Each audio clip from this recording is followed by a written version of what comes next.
श्रीमद् भगवद गीता यथारूप अध्याय दूसरा श्लोक संख्या 12 अनुवाद एवं तात्पर्य श्रील प्रभुपाद द्वारा। न तेवाहं जातु नासं न त्वं नेमे जनाधिपः नाश्चैव न भविष्यामः सर्वे वयमतः परम्। अनुवाद। ऐसा कभी नहीं हुआ कि मैं न रहा हूं या तुम न रहे हो अथवा ये समस्त राजा न रहे हो, और न ऐसा है कि भविष्य में हम लोग नहीं रहेंगे। तात्पर्य। वेदों में, कठोपनिषद में तथा श्वेता श्वतर उपनिषद में भी कहा गया है कि जो श्री भगवान असंख्य जीवों के कर्म तथा कर्म फल के अनुसार उनकी अपनी अपनी परिस्थितियों में पालक हैं, वही भगवान अंश रूप में हर जीव के हृदय में वास कर रहे हैं। केवल साधु पुरुष जो एक ही ईश्वर को भीतर बाहर देख सकते हैं, पूर्ण एवं शाश्वत शांति प्राप्त कर पाते हैं। नित्यो नित्यानाम चेतनश्चेतनानाम एको बहुनाम यो विदधाति कामान तम आत्मस्तम यनुपश्यन्ति धीरास तेषाम शांति शाश्वती नेतरेषाम। कठोपनिषद 2.2.13। जो वैदिक ज्ञान अर्जुन को प्रदान किया गया, वही विश्व के उन समस्त पुरुषों को प्रदान किया गया जो विद्वान होने का दावा तो करते हैं, किंतु जिनकी ज्ञान राशि न्यून है।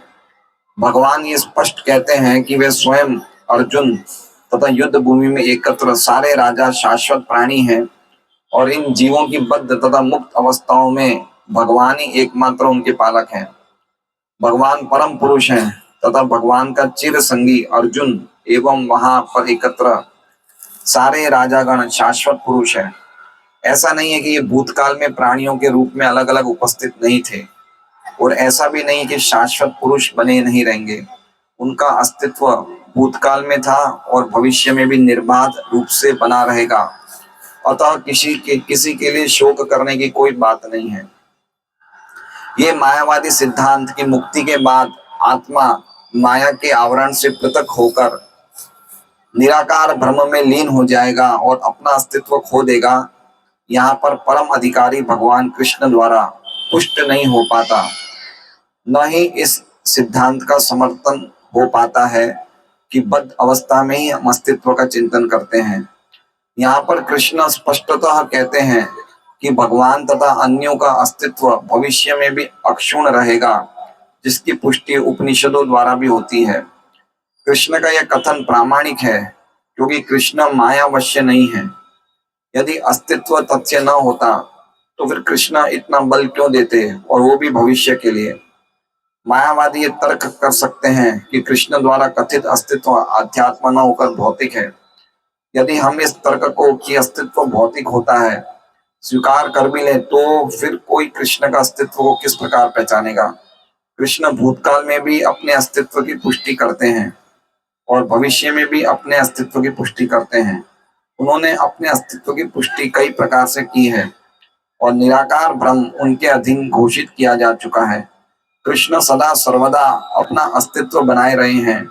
यदि उन्हें सामान्य चेतना वाला सामान्य व्यक्ति के रूप में माना जाता है, तो प्रामाणिक शास्त्र के रूप में उनकी भगवद गीता की कोई महत्ता नहीं होगी। एक सामान्य व्यक्ति मनुष्य के 4 अवगुणों के कारण श्रवण करने योग्य शिक्षा देने में असमर्थ रहता है। गीता ऐसे साहित्य से ऊपर है। कोई भी संसारी ग्रंथ गीता की तुलना नहीं कर सकता। श्री कृष्ण को सामान्य व्यक्ति मान लेने पर गीता की सारी महत्ता जाती रहती है। मायावादियों का तर्क है कि इस श्लोक में वर्णित द्वैत लौकिक है और शरीर के लिए प्रयुक्त होता है, किंतु इसके पहले वाले श्लोक में ऐसा देहात्म बुद्धि की निंदा की गई है। एक बार जीवों की देहात्म बुद्धि की निंदा करने के बाद ये कैसे संभव है कि कृष्ण पुनः शरीर पर उसी वक्तव्य को दोहराते। अतः यह अस्तित्व आध्यात्मिक आधार पर स्थापित है और इसकी पुष्टि रामानुजाचार्य तथा अन्य आचार्यों ने भी की है। गीता में कई स्थलों पर इसका उल्लेख है कि आध्यात्मिक अस्तित्व केवल भगवत भक्त द्वारा ज्ञेय है। जो लोग भगवान कृष्ण का विरोध करते हैं, उनकी इस महान साहित्य तक पहुंच नहीं हो पाती। भक्तों द्वारा गीता के उपदेशों को समझने का प्रयास मधुमक्खी द्वारा मधु पात्र चाटने के सदृश है। पात्र को खोले बिना मधु को नहीं चखा जा सकता। इसी प्रकार भगवत गीता के रहस्यवाद को केवल भक्ति परम समझ सकते हैं, अन्य कोई नहीं। जैसा कि इसके चतुर्थ अध्याय में कहा गया है, न ही गीता का स्पर्श ऐसे लोग कर पाते हैं जो भगवान के अस्तित्व का ही विरोध करते हैं। अतः मायावादियों द्वारा गीता की व्याख्या मानो समग्र सत्य का सरासर भ्रामक निरूपण है। भगवान चैतन्य ने मायावादियों द्वारा की गई गीता की व्याख्याओं को पढ़ने का निषेध किया है और चेतावनी दी है कि जो कोई ऐसे मायावादी दर्शन को ग्रहण करता है वो गीता के वास्तविक रहस्य को समझ पाने में असमर्थ रहता है। यदि अस्तित्व का अभिप्राय अनुभव गम्य ब्रह्मांड से है तो भगवान द्वारा उपदेश देने की कोई आवश्यकता नहीं थी। आत्मा तथा परमात्मा का द्वैत शाश्वत तथ्य है और इसकी पुष्टि वेदों द्वारा होती है, जैसा कि ऊपर कहा जा चुका है। ओम अज्ञानतिमिरान्धस्य जी उधर से देख रहे हैं, घर से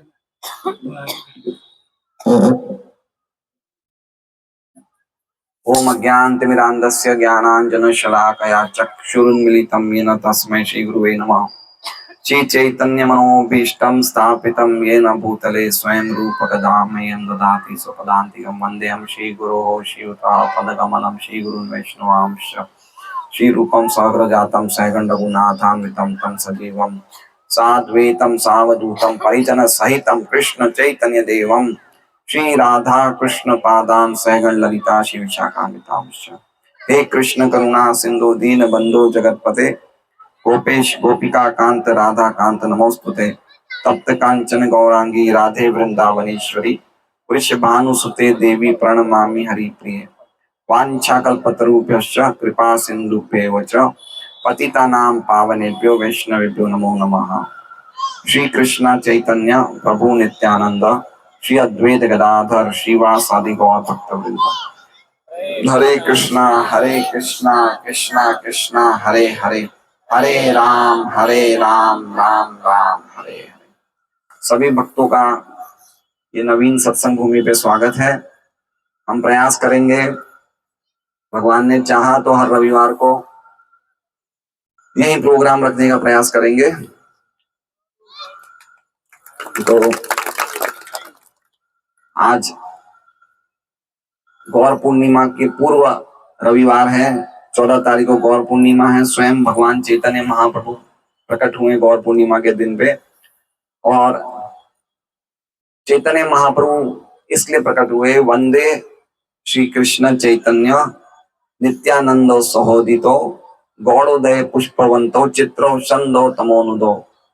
तो श्री चैतन्य महाप्रभु स्वयं भगवान कृष्ण है और 500 वर्ष पूर्व भक्त के रूप में भगवान कृष्ण स्वयं चैतन्य महाप्रभु के रूप में प्रकट होते हैं।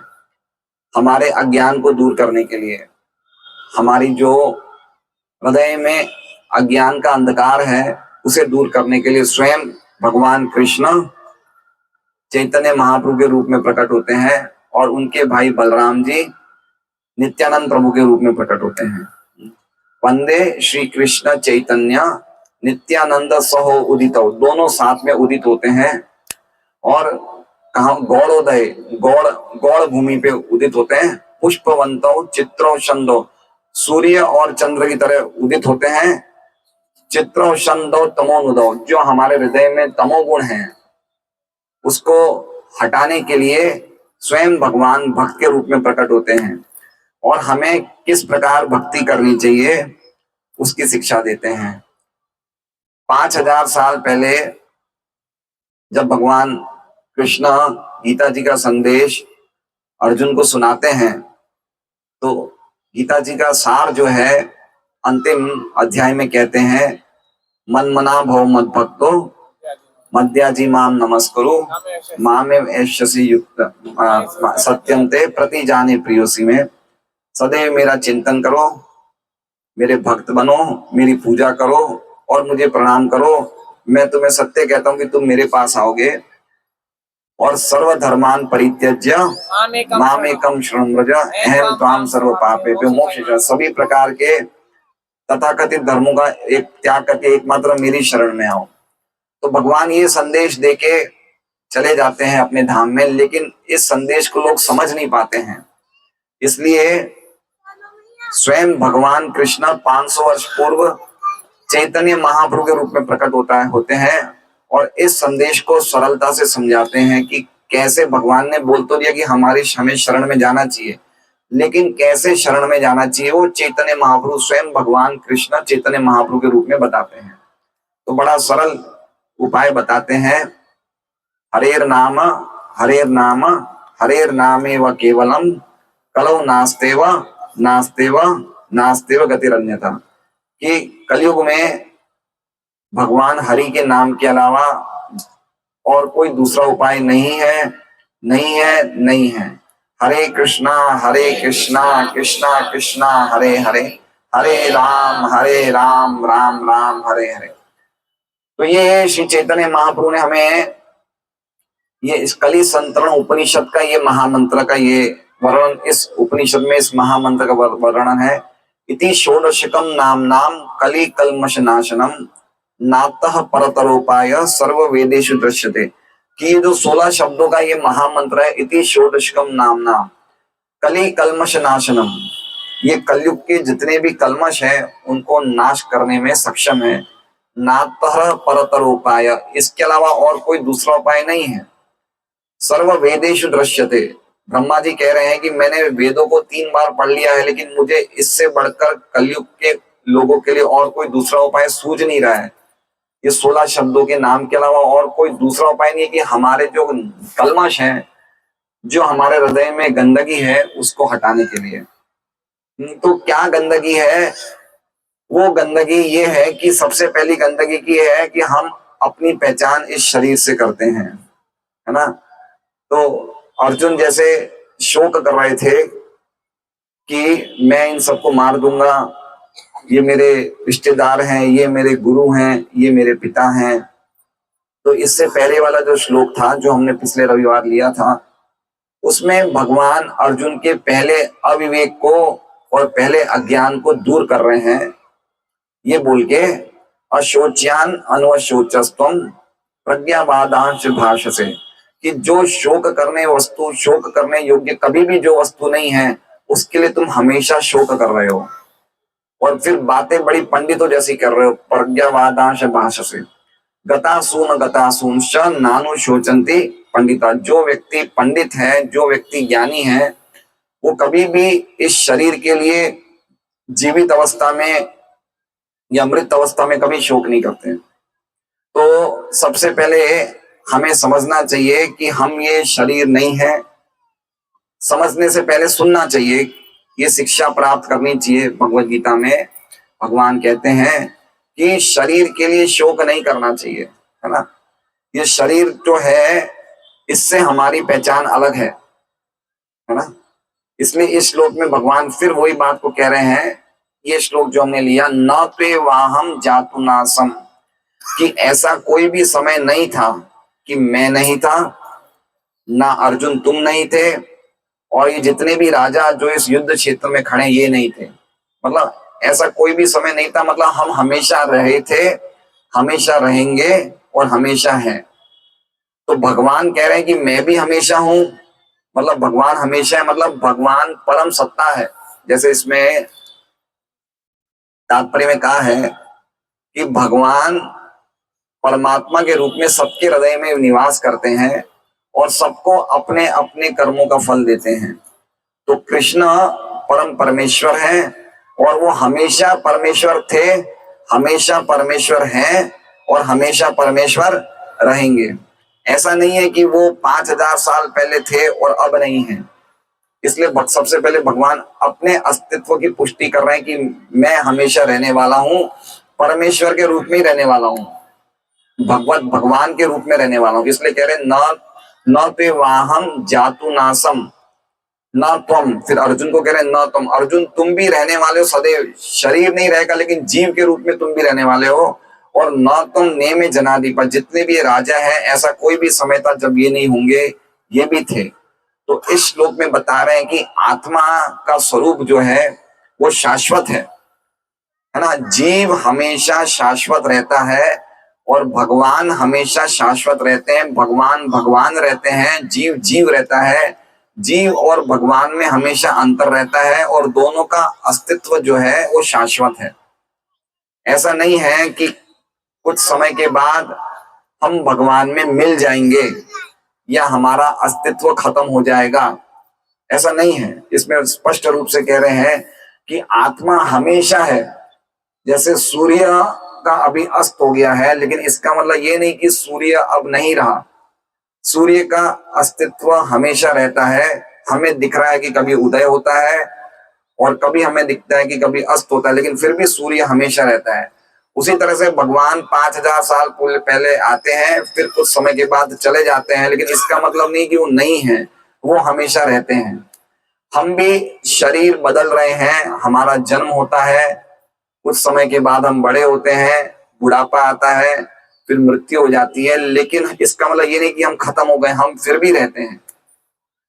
तो इस अज्ञानता को दूर करने के लिए जो हमारे हृदय में बुरी तरह से घर करी हुई है और हम शोक करते हैं जीवित लोगों के लिए, हम जीवित लोगों के लिए शोक करते हैं कि भाई ये मेरा बेटा है, ये कुछ काम नहीं कर रहा है, इसका काम धंधा कैसे चलेगा, ये शोक कर रहे हैं हम। और जब किसी की मृत्यु हो जाती तो हम ऐसे शोक करते हैं कि ये अब नहीं रहा। लेकिन ये दोनों ही शोक करने योग्य वस्तु नहीं है, क्योंकि आत्मा का अस्तित्व क्या है, सनातन है। हम हमेशा रहने वाले हैं, हम हमेशा व्यक्ति रहने वाले हैं, हमारा अस्तित्व किसी से मिलने वाला नहीं है। जैसे यहाँ पे अगर 200 लोग बैठे हैं तो यहाँ पे 200 लोगों का अस्तित्व हमेशा रहने वाला है। वो कभी भी मुक्ति प्राप्त करने का मतलब ये नहीं कि किसी में वो एक तरह से मिश्र हो जाएंगे या वो मिल जाएंगे। तो इस बात की पुष्टि भगवान गीता जी में कह रहे हैं श्लोक में, पहले भी ऐसा नहीं था, वर्तमान में भी ऐसा नहीं है और आगे भी ऐसा नहीं होगा। तो इस चीज की ज्ञान को कैसे प्राप्त करना है, वो स्वयं भगवान चैतन्य महाप्रभु जो कृष्ण भगवान स्वयं हैं वो बता रहे हैं कि अगर हम नियमित रूप से हरे कृष्णा कृष्णा कृष्णा हरे हरे, हरे राम राम राम हरे हरे, ये महामंत्र का उच्चारण करने से, ये नाम संकीर्तन करने से जो हमारे हृदय का अंधकार है वो दूर होगा ना। हम लोगों को पता नहीं है कि भगवान कृष्ण ही परम सत्य है। हम अंधकार अज्ञानता के कारण ऐसा सोचते हैं कि बहुत सारे भगवान हैं, सोमवार को शिव जी की पूजा करनी चाहिए, मंगलवार को हनुमान जी की करनी चाहिए, बुधवार को गणेश जी की करनी चाहिए, शनि गुरुवार को साईं बाबा की करनी चाहिए, है ना। लेकिन अल्टीमेटली परम सत्य एक ही है ना। परम सत्य कौन है? श्री कृष्ण है। बाकी जो भी हैं वो उनकी अलग अलग शक्तियों के प्रकाश हैं। भगवान एक ही हैं, देवता अनेक हैं लेकिन भगवान एक ही है। तो हम देवताओं को भगवान समझ के उनकी पूजा करते हैं और उनकी भक्ति करते हैं, लेकिन इसलिए हमारी अज्ञानता दूर नहीं होती है। इसलिए भगवान गीता जी में कहते हैं कि मत्तः परतरम नान्यत् किंचित अस्ति धनंजय मयि सर्वमिदं प्रोतम सूत्रे मणिगणा इव, कि मेरे से बढ़कर कोई सत्य दूसरा है नहीं, सब कुछ मेरे पे ही आश्रित है। जैसे धागे पे मोती आश्रित रहते हैं, उसी तरह से सब कुछ किस पे आश्रित है? मेरे पे आश्रित है। तो इसी तरह से सब कुछ, ये जगत जो है, ये जगत भी भगवान का एक रूप है। ये जगत में भगवान के अलावा और कुछ दूसरी चीज है ही नहीं है। लेकिन इसका मतलब ये नहीं कि हम भगवान हैं, है ना। हम भगवान की शक्तियां हैं। जैसे सूर्य की रोशनी सूर्य की शक्ति है, तो एक तरह से सूर्य से अभिन्न भी है और एक तरह से सूर्य से अलग भी है। उसी तरह से हम सब आत्माएं हैं, हम भगवान की शक्तियां हैं। तो हम गुणात्मक रूप से भगवान से एक हैं, लेकिन परिणात्मक रूप से हम भगवान से अलग हैं। तो हम भगवान के सनातन अंश हैं। गीता जी में भगवान कहते हैं ममैवांशो जीव लोके जीव भूत सनातन, की जितने जीव हैं वो भगवान के अंश हैं। तो चैतन्य महाप्रभु क्यों प्रकट हुए? कि हमें एक प्रेम करने की हमारे में भावना है। हम अपने व्यापार से प्रेम करते हैं, हम धन से प्रेम करते हैं, हम परिवार के जनों से प्रेम करते हैं, लेकिन इतना सब जगह प्रेम करने के बाद भी हमारी प्रेम करने की जो इच्छा है वो पूरी नहीं हो रही है, उसमें कुछ कमी रह जा रही है ना। तो चैतन्य महाप्रभु बता रहे हैं कि प्रेम किसके लिए, किसको हमारा प्रेम देना चाहिए? वो किसको देना चाहिए? भगवान कृष्ण को देना चाहिए, क्योंकि असली प्रेमास्पद भगवान कृष्ण है। ना। हम देखिए, आप कितना भी किसी को देश का प्रेम करेंगे, समाज को प्रेम करेंगे, परिवार वालों, लेकिन फिर भी हम संतुष्ट नहीं होंगे। हमारे में कोई ना कोई हृदय में कुछ खालीपन रह जाएगा, है ना। जैसे मान लीजिए कि ये वृक्ष है, ये वृक्ष है। अब वृक्ष में टहनियां भी हैं, पत्तियां भी हैं, डालियां भी हैं। हम सबको पानी डालेंगे तो वृक्ष में पानी नहीं जाएगा। जब हम वृक्ष की मूल में डालेंगे पानी तो पूरे वृक्ष के टहनियों को, पत्तियों को, सबको पानी मिल जाएगा। उसी तरह से भगवान कृष्ण की भक्ति करने से देवी देवता, सभी जीवात्मा, सबको अपने आप ही पोषण मिल जाएगा। लेकिन हम अलग अलग लोगों की सेवा करने जाएंगे, लोगों को पूजेंगे, तो हमें वहां भगवान तक या मूल में पानी नहीं पहुंचेगा। तो ये चीज कमी है। हम धर्म का अर्थ क्या है? मैं हिंदू हूं, मैं मुसलमान हूं, मैं ईसाई हूं, ये धर्म नहीं है। ये खाली एक सिक्का है, स्टैम्प पैड है। ये शरीर की पहचान है। धर्म का अर्थ होता है कि भगवान से प्रेम करना, ऐसे कार्य करना जिससे कि अल्टीमेटली हमें भगवान से प्रेम हो जाए, है ना। सवै पुंसाम परो धर्मो यतो भक्ति रदोक्षदे अहेतु की प्रतिहता यदि आत्मा सुप्रसिद्धति। तो चैतन्य महाप्रभु ये बताने के लिए कि कैसे हम भगवान से प्रेम करें। तो भगवान से प्रेम करने का अर्थ क्या है? कि अपने आप को भगवान के सामने समर्पित करना, अपने आप को, अपने आप सर्वस्व को भगवान पे समर्पण कर देना। और वो समर्पण हम कैसे कर सकते हैं? हरे कृष्णा। हरे कृष्णा का अर्थ क्या हो गया? हरे मतलब भगवान की अंतरंगा शक्ति, जिन्हें कहा जाता है श्रीमती राधा रानी या भगवान की आह्लादिनी शक्ति। और कृष्णा मतलब भगवान स्वयं। तो जब हम हरे कृष्णा बोलते हैं तो हम भगवान से प्रार्थना करते हैं, भगवान की शक्ति से प्रार्थना करते हैं कि आप हमें अपनी सेवा में लगाइए। तो जब हम ऐसे बोलते हैं तो हम भगवान से प्रार्थना कर रहे हैं। तो ये हम भगवान से प्रेम करने का प्रयास कर रहे हैं।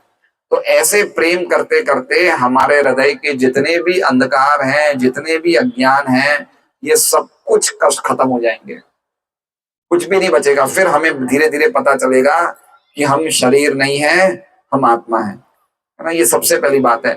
इसलिए कलयुग में एकमात्र धर्म है, क्या बचा है? एकमात्र कली काले नाम बिनु नाही आर धर्म सर्व मंत्र सार नाम ए शास्त्र नाम। कलयुग में भगवान के नामों का उच्चारण करने के अलावा और कोई धर्म है नहीं। क्योंकि दूसरा कुछ करने जाएंगे तो उससे हमारी अज्ञानता कम होने के बदले बढ़ जाएगी, ठीक है। और कोई भी चीज करने जाएंगे, क्योंकि जितना जब कुछ जो भी तथाकथित धर्म के नाम पे जो कुछ भी चल रहा है वो सब कुछ धोखा ही है। अल्टीमेटली धर्म क्या है? जो गीता में लिखा हुआ है, जो भागवत में लिखा है कि मन मना भव मत भक्तो सदैव मेरा चिंतन करो। तो सबसे बड़ा धर्म क्या है? भगवान के चिंतन करना, भगवान को स्मरण करना, ये सबसे बड़ा धर्म है। इसलिए हमारे शास्त्र में लिखा हुआ है स्मर्तव्यम सततम विष्णु विस्मर्तव्यम न जातोचित सर्व वेदा निषेधास्युर एतयोरेव किंकर। इस जीवात्मा का अल्टीमेटली जीवन का उद्देश्य क्या है? स्मर्तव्यम सततम विष्णु, भगवान कृष्ण को सदैव स्मरण करना। और विस्मर्तव्यम न जातोचित, और कभी भी उनको विस्मरण नहीं करना। सर्व वेदा निषेधास्युर, जितने भी वेद हैं उनका नियम, जितने भी नियम है वो इन दो नियमों के किंकर हैं, मतलब दास है। कौन से दो नियम के? कि भगवान को सदैव स्मरण करना और भगवान को कभी भी विस्मरण नहीं करना। एक चीज करनी है और एक चीज नहीं करनी। तो क्या चीज करनी है? भगवान को सदैव स्मरण करना। और क्या चीज नहीं करना है? कभी भी विस्मरण नहीं करना। ये सबसे बड़ा परम धर्म है, परम धर्म है। इससे बढ़कर कोई धर्म नहीं है। तो जब हम ये हरे कृष्णा कृष्णा कृष्णा हरे हरे, हरे राम राम राम हरे हरे, जब हम ऐसा बोलते हैं तो हम सीधा भगवान से जुड़ जाते हैं, भगवान के संपर्क में आ जाते हैं। तो इससे बढ़कर दूसरा कोई धर्म नहीं है ना। भागवत में भी सुखदेव गोस्वामी बोलते हैं कलेर दोष निधे राजन अस्ति एको महान गुण कीर्तनादेव कृष्णस्य मुक्त संग परम। कलयुग दोषों का निधे राजन, ये कलयुग दोषों का समुद्र है ना। कितना दोष है यहाँ पे। हम लोग के हृदय में इतनी गंदगी है, हम लोगों का बुरा चाहते हैं, हम चाहते हैं हमारा अच्छा हो, वैर भाव रखते हैं, लोभ है, क्रोध है, काम है, हृदय में इतना कलमश भरा हुआ है। तो दोष निधे राजन, हर छोटी छोटी चीज में हमारे हृदय में दोष भरा हुआ है। तो कलयुग क्या है? दोषों का भंडार है। कहीं ना कहीं कुछ ना कुछ समस्याएं चली रही है जगत में, लेकिन अस्ति एको महान गुण। लेकिन इसमें एक बहुत बड़ा गुण है, वो क्या है? कीर्तनादेव कृष्णस्य, भगवान श्री कृष्ण के कीर्तन करने से मुक्त संग परम व्रजेत, हम सभी प्रकार के प्रकृति के 3 गुणों के बंधनों से मुक्त होकर परम व्रजेत, परम व्रजेत मतलब हम भगवान के धाम जाएंगे, है ना। ये जगह हमारी नहीं है, ये जगह कहाँ की है? ये जगह ये अनित्य है। भगवान गीता में कहते हैं अनित्यम ये लोक कैसा है? दुखम नापनुवंती महात्मा दुखालयम अशाश्वतम। ये जगह कैसी है? ये अनित्य है, ये हमारा घर नहीं है। यहाँ हम आते हैं, कुछ समय के लिए रहते हैं और फिर चले जाते हैं। तो भगवान अपने घर में हमें बुला रहे हैं। क्या कह रहे हैं? न तद भासयते सूर्यो, ये ऐसे जगह पे जाओ जहां पे सूर्य की प्रकाश की जरूरत नहीं है, जहां आने के बाद जीवात्मा वापस नहीं लौटता, वो मेरा धाम है। तो हमें ऐसे मुक्त संग परम व्रजेत, हमें सबको अपने घर जाना ही नहीं जाना है, या हमेशा घोड़ादरा में ही रहना है ना। घोड़ादरा में रहना अच्छा है, बहुत अच्छा माहौल है, गौ माता है, सब कुछ अच्छा है, लेकिन वापस जन्म आएगा, वापस मृत्यु आएगी, वापस बुढ़ापा आएगा, वापस बीमारी आएगी। इसमें सुख है, इसमें दुख है। माता जी आप बताइए, ये रूपक जी की वाइफ है ना, श्रीवास्तव जी ना, आपकी गल गए थे घर पे। तो ये जीवन, ये जगत में सुख है दुख है? बताइए, है? दुख है ना। दुख वो दुख नहीं है कि हमारे पास पैसे की कमी है या कोई तकलीफ है या गाड़ी नहीं है, स्कूटर नहीं है, वो दुख तो आगे की बात है। लेकिन सबसे मूल दुख क्या है? गीता जी में भगवान कहते हैं जन्म, मृत्यु, बुढ़ापा, बीमारी। ये कितना बड़ा कष्ट है ना। हमें लगता है कि हम 30, 40, 50 साल तक बहुत कुछ कमा रहे हैं, बहुत हमारी इज्जत है, नाम है, लेकिन कब तक रहेगी, है ना। आपको पता है इस जगत के सबसे बड़ा असुर कौन था? हिरण्यकशिपु। और अभी भी हम देखते हैं ओस्मा बिन लादेन है या सद्दाम हुसैन है, इनके बहुत बड़े नाम हुआ करते थे, लेकिन आज कहाँ है? आज कहीं नहीं है। सब काल के प्रभाव से कोई चीज लंबा नहीं चलने वाला है। हम हिरण्यकश्यप इतने बड़े असुर थे कि वो जब अपनी आंखों के आईब्रोज घुमाते थे तो देवता छुप जाते थे, इतने बड़े असुर थे। लेकिन भगवान नरसिंह भगवान ने एक झटके में उनको मार दिया, है ना। तो हमें समझना चाहिए ये हम लोग जितनी एनर्जी, जितनी शक्ति यहाँ पे चीजों को एकत्र करने में लगा रहे हैं, उतनी शक्ति अगर हम भगवान की सेवा में लगाएं, भगवान की भक्ति में लगाएं, तो हमारा जीवन सफल हो जाएगा। तो हमारी जो इस जीवन का प्रयास होना चाहिए हमारे अगले जीवन की तैयारी के लिए, कि हमें अगला जीवन कैसा चाहिए ना, हमें नेक्स्ट लाइफ कैसी चाहिए, उसकी तैयारी हमें कहाँ करनी है? अभी करनी है। हम किस चीज के लिए तैयारी कर रहे हैं? कि कुछ हमारी संपत्ति हो जाए, कुछ धन हो जाए, लेकिन वो कब तक रहेगी? जब तक हम जीवित हैं, उसके बाद वो नहीं रहेगी। तो हमारा पूरा प्रयास क्या करने के लिए है? ये जो चीजें क्षणभंगुर है उसको इकट्ठा करने के लिए हम प्रयास कर रहे हैं। लेकिन हमें प्रयास किसके लिए करना चाहिए? कि कैसे भगवान श्री राधा श्याम सुंदर जिनके हम नित्य दास हैं, उनसे हमारा प्रेम कैसे हो, है ना। उनसे हमारा जो हमारा संबंध है, सनातन संबंध है, वो वापस कैसे जागृत हो, उसके लिए हमें प्रयास करना चाहिए, है ना। अगर हम इस बार चूक गए तो वापस मनुष्य जीवन मिलेगा या नहीं मिलेगा वो निश्चित नहीं है। कर्मणा देव नेत्रेण जंतुर देवोपपत्ते, हमारे कर्म के अनुसार वापस हमें एक और माँ के गर्भ में रखा जाएगा, वापस हम 9 महीने रहेंगे। हो सकता है हम कुत्ते बन सकते हैं, हो सकता है ईट ऊँट बन सकते हैं, क्योंकि ये सब बनते बनते हम आ रहे हैं। इसलिए हमारा परम उद्देश्य वो ये है कि कैसे हम सदैव गीता भागवत की शिक्षा के अनुसार अपना जीवन जिए और भगवान से प्रेम करने का प्रयास करें। और प्रेम करने का तरीका बहुत सरल है, कोई मुश्किल नहीं है। वो क्या है? ये भगवान के नामों का उच्चारण करना, हरे कृष्णा कृष्णा कृष्णा हरे हरे, हरे राम राम राम हरे।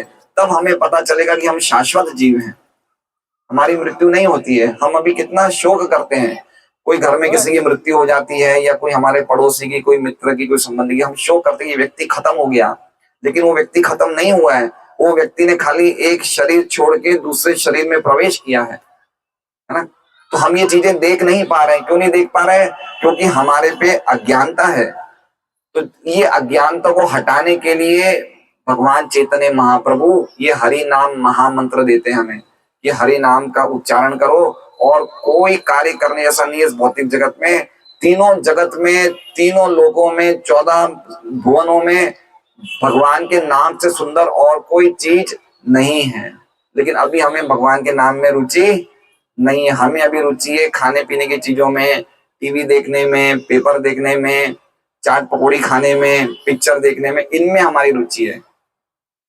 तो ये क्या बता रहा है कि हम अभी कौन सी अवस्था में हैं? हम अभी बीमार हैं, है ना। हमारे बड़े बड़े आचार्य हुए हैं, वो रोज 1-1 लाख नाम लेते हैं, 2-2 लाख नाम लेते हैं, 3-3 लाख नाम लेते हैं, लेकिन उन्होंने हमारे लिए संस्तुति की कि रोज हमें कितने नाम लेने? 27,000 नाम लेने। कितने नाम लेने? 27,000 नाम। मतलब रोज कम से कम हम सबको ये महामंत्र की 16 माला करनी चाहिए। कितनी माला करनी चाहिए? 16 माला। और ये 16 माला के साथ साथ धर्म का पालन करना चाहिए। धर्म का पालन मतलब धर्म के जो नियम हैं, कोई नशा नहीं, कोई जुआ नहीं, कोई मांस भक्षण नहीं, कोई व्यभिचार नहीं। तो जब हम धीरे धीरे ऐसे करेंगे तो हमारा हृदय हल्का हो जाएगा, हमें चीजें ढंग से दिखने लग जाएगी, हम धीरे धीरे तमोगुण रजोगुण से ऊपर उठेंगे, सतोगुण पे आएंगे और हम हर जगह भगवान को देखने लगेंगे। हमारी आंखों की दृष्टि बदल जाएगी। प्रेमांजन छुरिता भक्ति विलोचनेन संत सदैव हृदयेषु विलोकयन्ति। हमारे आंखों में अभी मोतिया बिंदु है। क्या हुआ है? हमारी आंखें में क्या है? मोतिया। ये आंखें क्या है? चमड़ी की आंखें। लेकिन हमें आंखें कैसे बनानी है? प्रेमांजना, प्रेम की आंखें बनानी है। भगवान कौन सी आंखों से दिखते हैं? चमड़ी की आंखों से नहीं दिखते। कौन सी आंखों से दिखते हैं? प्रेम की आंखों से दिखते हैं। तो प्रेम की आंखें कैसे बनेगी? जब सदैव हम अभ्यास करेंगे कि कैसे ना कैसे मैं जीवन में भगवान को भूलूं नहीं, मैं सदैव भगवान के नामों का स्मरण करूं। तो आप लोग माताएं हैं, कुछ पुरुष हैं, हम लोग रसोई बनाते हैं, भोग बनाते हैं, तो रसोई बना रहे हैं, घर में साफ सफाई कर रहे हैं, तो क्या दिक्कत है? अगर हरे कृष्णा बोल रहे हैं तो क्या, कितना समय लगता है? कुछ कुछ पैसा लग रहा है हमारा? नहीं लग रहा है। तो सदैव पुरुष लोग मोटरसाइकिल चलाते हैं, गाड़ी चलाते हैं, कोई काम कर रहे हैं, तो प्रयास करना चाहिए भगवान के नामों का उच्चारण करना। गीता जी में अर्जुन क्या बोलते हैं कि चंचलम ही मना कृष्ण प्रमाति बलभद्रम तस्य हम निग्रह मन ने वायु। ये मन बड़ा चंचल है, बड़ा हठी है, बड़ा जिद्दी है, और इसको कंट्रोल करना हवा को कंट्रोल करने जैसा है। तो भगवान कहते हैं और संशय महाभाव, तुम बिल्कुल सही कह रहे हो, लेकिन वैर अभ्यास है ना, तो कौन अभ्यास करना चाहिए, है ना। वैराग्य और अभ्यास से मन को भगवान में लगाने का प्रयास करना चाहिए। तो धीरे धीरे धीरे हमारा मन भगवान में लगेगा। मन किसका है? भगवान का है। मन का निर्माण किसने किया है? भगवान ने किया। तो मन किसकी संपत्ति है? भगवान की है। ये शरीर किसने दिया हमें? कोई भी चीज हम बोल सकते हैं हमने बनाई है? ये हाथ आंख किसने बनाए? ये सब भगवान ने बनाए हैं, भगवान ने हमें दिए। तो किसकी सेवा में लगने चाहिए? भगवान की सेवा में लगने चाहिए। तो हम लोग जब इन चीजों का दुरुपयोग करते हैं तो हमारा ज्ञान बढ़ जाता है। हमें 84 लाख योनियों में बार बार पुनरपि जननम पुनरपि मरणम पुनरपि जननी जठरे शयनम, हम बार बार जन्म ले रहे हैं, बार बार मृत्यु को प्राप्त हो रहे हैं। कभी हम बिल्ली बनते हैं, कभी हम ब्रह्मा बनते हैं, कभी हम कुत्ते बनते हैं, कभी हम ऊंट बनते हैं। कितना अज्ञान है ये बताइए। तो मनुष्य जीवन जो मिलता है, सुदुर्लभम दुर्लभम मानुषम जन्म, ये मनुष्य जीवन जो भारत में मिला है, ये करोड़ों करोड़ों जन्मों के पश्चात मिला है। ये सुदुर्लभ है, ये बार बार नहीं मिलने वाला। ये है, देवता भी भारत में ये प्रार्थना करते हैं कि भारत में हमें मनुष्य जीवन मिले। और हम लोग दुर्भाग्यशाली है कि हम लोग अपने बच्चों को फॉरेन भेजते हैं पढ़ाई के लिए, है ना। हमें लगता है भारत में क्या है, भारत तो पिछड़ा हुआ देश है, लेकिन भारत का जन्म देवता भी चाहते हैं कि हमें भारत में जन्म मिले। क्यों? क्योंकि भारत में जन्म मिलना से अपने आप ही हमारे हृदय में इतना हमें पता है कि अगला जीवन होता है, गलत काम नहीं करना चाहिए, पाप नहीं करना चाहिए, ये चेतना भारत में जन्म लेने से हमारे में आ जाती है ना। तो इसलिए भारत का जन्म बहुत विशेष है, तो इसको बिगाड़ना नहीं चाहिए। भगवान गीता भागवत में उद्धव जी को बोलते हैं लब्ध्वा सुदुर्लभम इदम बहु संभवान्ते। ये सुदुर्लभ है, ये बहुत मुश्किल से मिला है, ये बार बार नहीं मिलने वाला। ये हम लोग कितना मेहनत कर रहे हैं सुबह 8 बजे से लेकर रात के 8 बजे तक कुछ रुपया कमाने के लिए, लेकिन क्या मृत्यु के बाद हम 1 रुपया ले जा सकते अपने साथ? हमारी अंगूठी भी निकाल दी जाएगी, है ना, सही बात है, सब कुछ निकाल दिया जाएगा। हम नग्न आते हैं जगत में और नग्न ही चले जाते हैं, और कितना प्रयास करते हैं इतनी सब चीजें करने के लिए, लेकिन भगवान को भूल जाते हैं हम। तो इसलिए बार बार हम माँ के गर्भ में जाते हैं, जन्म लेते हैं, बीमारियां बीमारियां कितनी आती है, कोई कम आती है बीमारियां, है ना। आजकल छोटी छोटी उम्र में लोगों के हार्ट में ब्लॉकेज हो रहे हैं, कम ये क्या कहते हैं, घुटने बदल रहे हैं, ब्लड प्रेशर की प्रॉब्लम, किडनी की प्रॉब्लम, 30-40 साल के बच्चे लोगों को किडनी के डायलिसिस हो रहे हैं। ये दुख है सुख है, ये क्या है, ये दुख है, कष्ट है। हमें घर बदलना पड़ता है बार बार, कितना कष्ट है बताइए, कितना टाइम, कितना एनर्जी लगता है। हेलमेट नहीं पहनते, पुलिस पकड़ लेती है, कोई तरीका थोड़ी, हमने क्या किया भाई, हेलमेट नहीं पहन, पकड़ लोगे तुम, ऐसे बताइए कितने कष्ट हैं जीवन में। ज्यादा स्पीड में चलाते हैं तो चलाना जाता है घर में। ये हमारे लिए ये सब चीजें उचित नहीं है।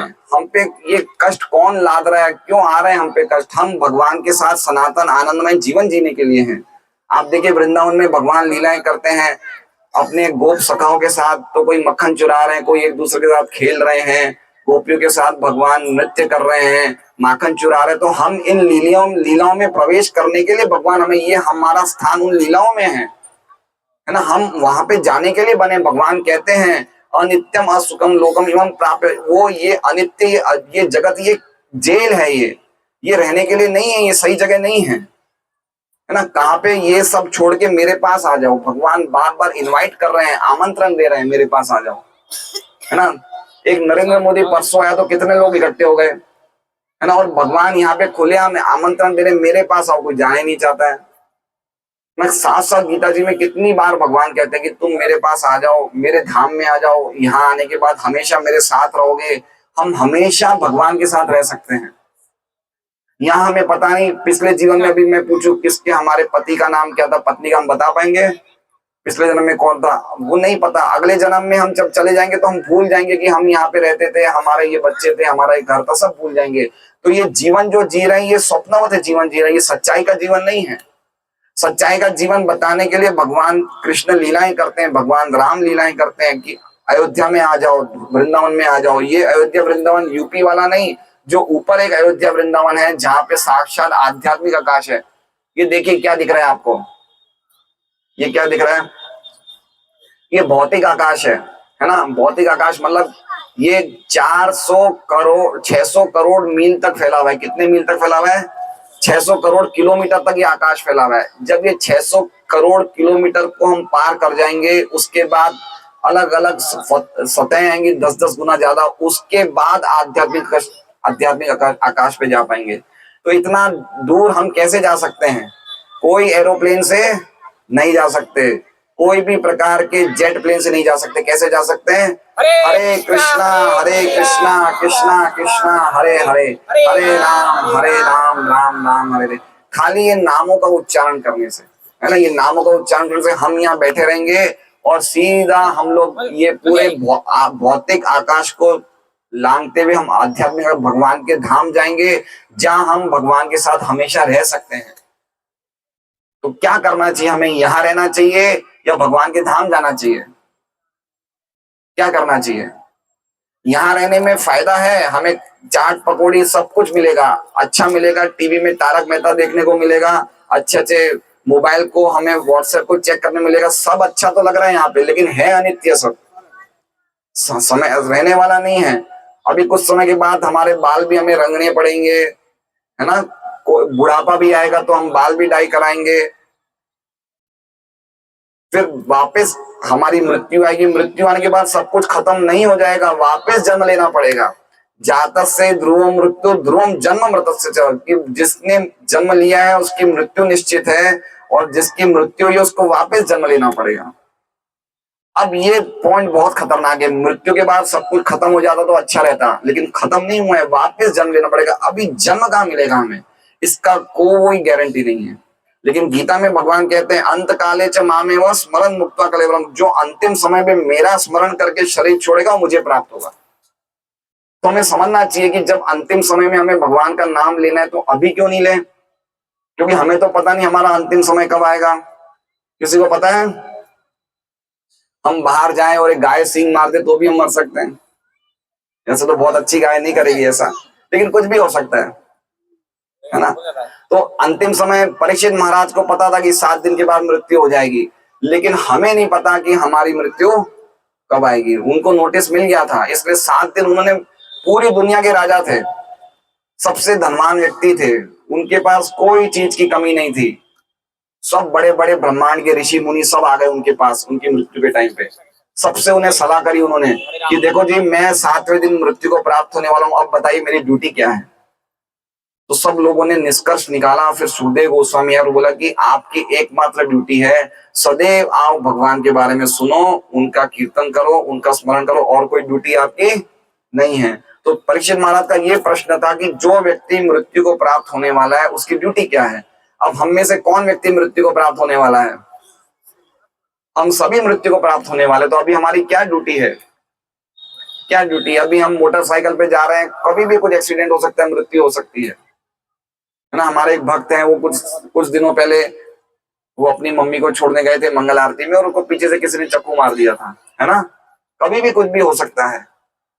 हम सब मृत्यु मुखी हैं, मृत्यु की तरफ फोर्स से जा रहे हैं, तेजी से मृत्यु की तरफ जा रहे हैं। लेकिन अगर हम मृत्यु के टाइम पे अगर भगवान के नाम का हमें स्मरण हो गया, तो हमारा जीवन जो है सीधा भगवान के पास जाएंगे। भगवान गारंटी कहते हैं, अंत काले च मावेव स्मरण यह प्रयाति समद्भाव याति नास्ति संशय। इसलिए अभ्यास करना चाहिए सदैव कि हम लोग कृष्ण भावनामृत में रहे। हमारे इस आंदोलन का नाम है अंतरराष्ट्रीय कृष्ण भावनामृत आंदोलन। सदैव कृष्ण की भावना में रहना चाहिए कि सब कुछ कृष्ण का है, सब कुछ कृष्ण की सेवा में लगना चाहिए। हमारी शक्ति, हमारा धन, हमारा तन, हमारा मन, जो कुछ भी है, अल्टीमेटली इसके स्वामी कौन है? कृष्ण है। ये गीता जी के 5वें अध्याय के 29वें श्लोक में कहते हैं, भोक्तारम यज्ञ तपसाम सर्वलोक महेश्वरम सूरदम सर्वभूतानाम ज्ञात्वा माम शांति मृत्यसी। तो हमारे पति, हमारे पत्नी, हमारे बच्चे, हमारे परिवार, सबके स्वामी कौन है? कृष्ण है ना। कृष्ण के लिए हमें सब काम करना चाहिए। अगर हम व्यापार कर रहे हैं तो कुछ कमाई कृष्ण को दें। अगर हम रसोई में भोग बना रहे हैं तो भोग भगवान को लगाएं। अगर हमें कुछ बातें करनी है तो भगवान के बारे में बातें करें। तो इस प्रकार से हमारा जीवन जो है वो कृष्ण भावनामृत से पूर्ण हो जाएगा, और अंतिम में हम भगवान के धाम जाएंगे। और जो हमारा अज्ञान है कि हम अपनी पहचान शरीर से कर रहे हैं, ये खत्म हो जाएगा। सुबह देखिए, रात को हम देखते हैं अंधेरा होता है, सुबह देखते क्या होता है? उजाला हो जाता है। उसी प्रकार से जब हमारा अज्ञानता नष्ट होगा तब हमें पता चलेगा कि वास्तव में हम तो शरीर नहीं है, हम तो आत्मा है, हम तो भगवान के दास हैं।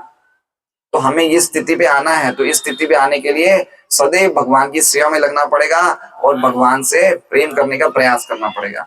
हरे कृष्णा कृष्णा कृष्णा हरे हरे, हरे राम राम राम हरे हरे। हम सनातन रहने वाले हैं। ये श्लोक का तात्पर्य यही है कि हमारा अस्तित्व सनातन है और हम सबका व्यक्तिगत अस्तित्व है। जैसे ये माता जी है, निराधारा माता जी बैठी है, ये ब्रजवनेश्वरी माता जी बैठी है, ये सब हमेशा रहने वाले हैं। इनका अस्तित्व इनसे मिश्रित नहीं होगा। ये अस्तित्व अलग है, इनका अलग है, इनका अलग है, सबका अलग अलग है। भगवान स्पष्ट कह रहे हैं कि ऐसा कोई समय नहीं था जब मैं नहीं था, जब ये राधा नहीं थे, न तुम नहीं होंगे। तो हम सब अलग अलग अस्तित्व वाले हैं। हम किसी से मिश्रित नहीं होने वाले, हम किसी से एक नहीं होने वाले। हमारा सनातन अस्तित्व है और हमारा सनातन धर्म है भगवान की सेवा करना, क्योंकि हम भगवान के सनातन अंश हैं। तो ये गीता जी का संदेश है। हरे कृष्णा कृष्णा कृष्णा कृष्णा हरे हरे, हरे राम हरे कृष्णा। आप लोग का कोई प्रश्न है तो पूछ सकते हैं। पहली बार कौन कौन भक्त आए हैं? पहली बार? रूपक खड़े हो जाइए अपने स्थान पे। माताओं में कौन कौन पहली बार आए हैं? खड़े हो जाइए माता जी। तो आज हम लोग रूपक जी के घर पे गए थे और इन्होंने श्रीमद् भागवतम का सेट लिया, तो इनके लिए एक बार हम साधुवाद बोलेंगे। हरे कृष्णा कृष्णा कृष्णा हरे हरे, हरे राम राम राम हरे हरे। और जो भी अन्य सब जो भी नए नए भक्त आए हैं